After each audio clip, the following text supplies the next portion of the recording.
Hungarian Prime Minister Viktor Orbán has just dropped a bombshell, accusing Ukrainian President Volodymyr Zelenskyy of blackmailing the European Union. Yes, you heard that right, blackmail. So, what's this all about? It boils down to Ukraine's bid to join the EU.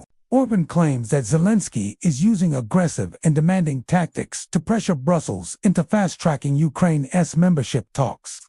He stated in a recent interview, "The Ukrainians are behaving aggressively and demandingly, and that they're essentially trying to strong-arm the EU. Now, this isn't coming out of nowhere.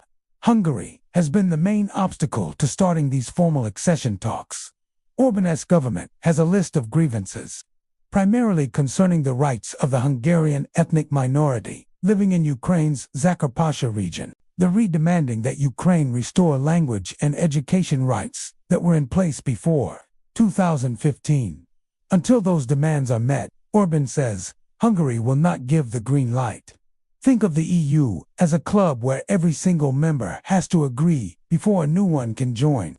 Hungary holds a veto, and Orbán is making it crystal clear he's willing to use it. He argues that Ukraine is nowhere near ready for EU membership, citing issues like corruption and the ongoing conflict, which he believes makes the country's borders and population size uncertain.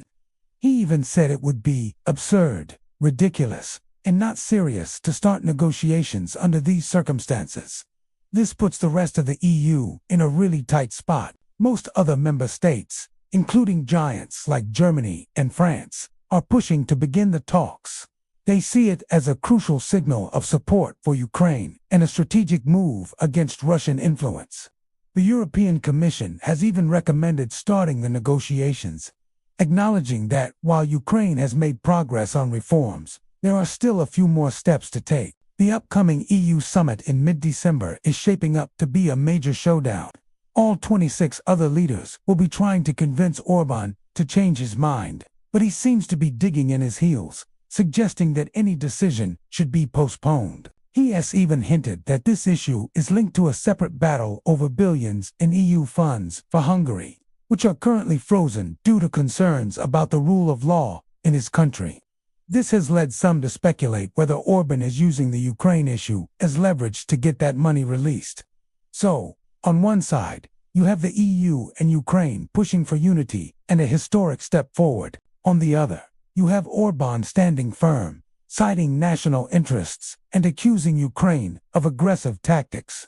Is this a legitimate defense of a national minority's rights, or is it a high-stakes political power play?